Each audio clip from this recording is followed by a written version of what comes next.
that 27 specific phones, including 2 by Mueller's pit bull, Andrew Weissman, they all just happened to be erased, and they all made the same silly error. They put in the wrong passcode too many times.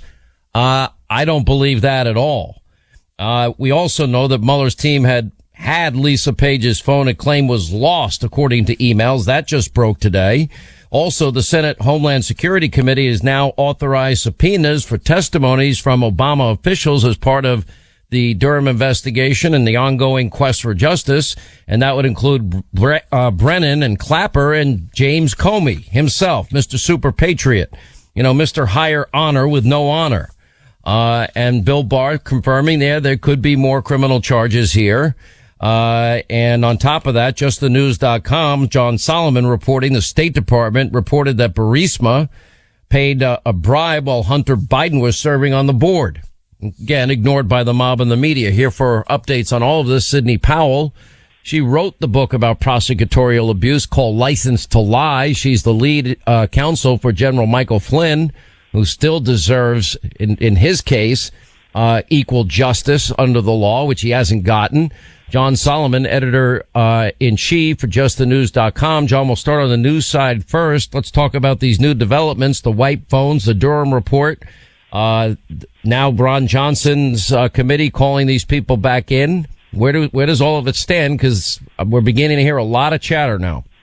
Yeah, listen, I think the noose is closing in on people who've been able to escape and rope-a-dope and obfuscate their role in the FBI investigation in the pursuit of Sidney's client, General Flynn. We now know the body of evidence that surrounds the conduct, and now it's time to bring these witnesses back in and ask them the hard questions that they escaped in earlier hearings in the IG investigation. We now know that General Flynn was pursued specifically after he had been cleared of wrongdoing. There was no legal basis to interview Mike Flynn except to extend the investigation and create the possibility of a perjury trap. That's the Justice Department's conclusion. It's certainly what Sidney Powell has powerfully argued for a long time. That sort of conduct. Who ordered it? Why did you do it? Was Barack Obama? Well, we already know who ordered the interview. I sent them in. Mr. Higher Honor himself was made the call, something he wouldn't do in an Obama or Bush administration. He ambushed General Flynn, and he knew better. There's something very important. The weekend that this is all playing out, James Comey can own it because he's owned a lot of things, usually things that turned out badly. But there's communications between him and McCabe that weekend. There are communications between the FBI people working the case, and there is clear evidence of communication with the White House. We need to know what were McCabe and Comey and their top people talking about, and what influence the White House was potentially. I bet their phones were wiped clean too, John.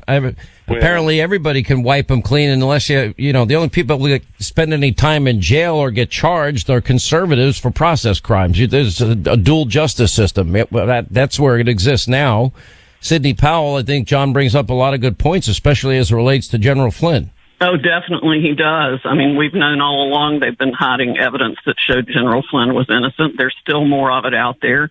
We still don't have the original 302 from the FBI or the next draft that we can identify existed from the Strzok Page text messages. And now I'm understanding there are additional messages or evidence of messages between the White House and Comey and McCabe, all evidencing the setup. Well, that would be the Brady material that Judge Emmett Sullivan lectured you about in court, said didn't exist. Oh, exactly. Yes, his 92-page decision saying there was none and nothing had to be produced to us, when the government has now itself found and identified more than 100 pages of extremely disturbing evidence that shows General Flynn was set up and framed, and has produced that in its motion to dismiss, which Judge Sullivan and his amicus simply ignore. At the end of this, I would hold Judge Emmett Sullivan personally responsible. There's some political agenda in play here. I don't know what it is. But he's dug his heels in on this. It's so deep that it's almost breathtaking in terms of the injustice. Let's talk about the phones that are wiped clean, Sidney. I don't know. I just believe that if I had phones and They were subpoenaed, or they had evidence on them that they knew that they were going to need. In the case of Mueller's entire team, 27 phones, 2 by your friend Andrew Weissman. And they all claim basically the same error that, we put in the wrong password too often. Had to wipe it clean. I never heard of that as something that would force a phone to be wiped clean. Have you? No, they're obviously lying. So now we not only have a conspiracy to destroy evidence, we have false statements to the government investigators that ask about the phones. And all of those people should be indicted for that conduct. They have certainly sent people to prison themselves for far less obvious destruction of evidence. Well, it seems to me that we have a 2-tier justice system, John Solomon, because, Hillary Clinton got away with, deleting subpoenaed emails, bleach pit, hammers, devices, SIM cards removed. She got away with all of it. Why wouldn't the deep state get away with all of it? Why wouldn't Mueller's team get away with all of it? Well, thus far, they've had a perfect record of getting away with it. But I want to point out something that I think we all forgot. Remember, originally Strzok and Page's phones were wiped, and the Inspector General was able to recoup most of those messages. Here's a dirty little secret about these phones. The 2 primary ways, or 3 ways you communicate, phone calls, text messages, and email, are all backed up on internal servers in the FBI. So there could still be, despite the craftiness of the Mueller crowd, there could still very well be the text message, email records, and phone records, the LUDs, the long distance call records for each phone. Wiping them doesn't take them off the server. Now, if they're missing from the server, we have a Rosemary Wood Nixon cover-up, right? But I'm hearing that there's a strong possibility that despite their craftiness, they may have left their trail behind on these servers, something they didn't count on. Well, that'd be pretty interesting. The NSA certainly should have them.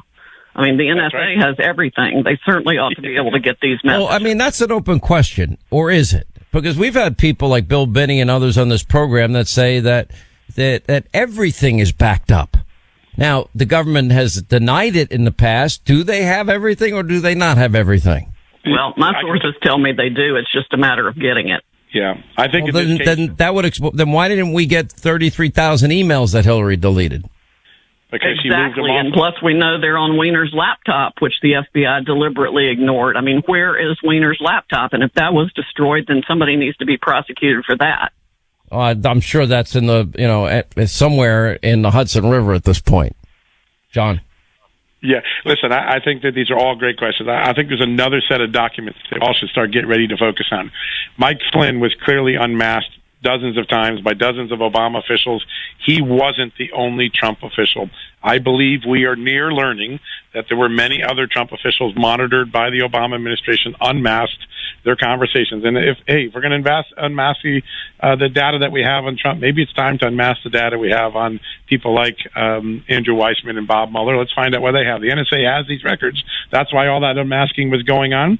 I am told we're going to find out soon that many more Trump-related figures had their phone conversations monitored, spied on through unmasking. That's something that I think we're going to learn before the election. Interesting. Do either of you see indictments? Do we have any evidence that grand jury's been convened as it relates to the Durham investigation? I have seen a little bit of activity consistent with grand jury activity, but not a lot. And I have a strong sense from the reporting I've done the last 5 to 10 days that this investigation is hunkering down for a longer haul.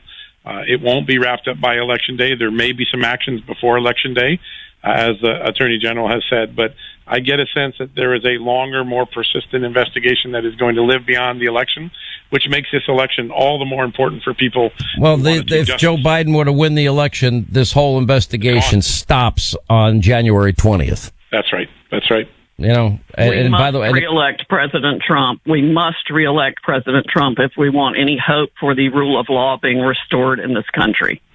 When is General Flynn going to be set free? He's literally lost, 4 years of this man's life been put on hold as a result of all of this abuse of power. And, the guy has to sell his home. I mean, thank God you have a legal defense so people like you can continue to work for him. And finally, eventually, I know justice is coming. The president spoke out forcefully about the treatment of General Flynn. When does this man get his life back? When and where does he go to get his good name back? I wish I knew the answer to that question, Sean. Our next hearing date is the 29th in Judge Sullivan's courtroom. But at this point, I have no confidence that he is going to do what the law requires him to do in terms of granting the motion to dismiss. So there will probably be further litigation following that. It was Ray Donovan that said after an investigation into him, where do I go to get my good name back? All right, Sidney Powell, thanks for updating us. Please send our best to your client, General Flynn. He is an American hero. John Solomon, thank you. 800-941-SEAN is our number. You know, we have 48 days. We're wrapping up this pandemic. It looks like we might be on the verge of